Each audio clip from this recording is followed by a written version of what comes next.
Hello everyone, welcome back to the channel. In today's video, we're going to show you how to enable suggested search in the Samsung Internet Browser on your mobile device. If you want to make your browsing experience faster and more convenient, this feature is a great tool. Let's get started.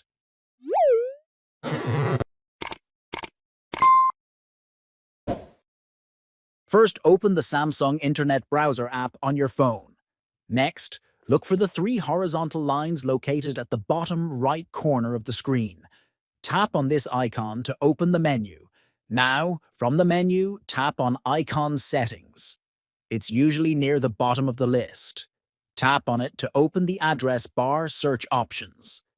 Finally, you'll see a toggle switch next to Suggested Search. Simply toggle the switch to turn it on, and that's it. You've now enabled search suggestions in the Samsung Internet Browser. If you found this video helpful, don't forget to like and subscribe for more tutorials like this.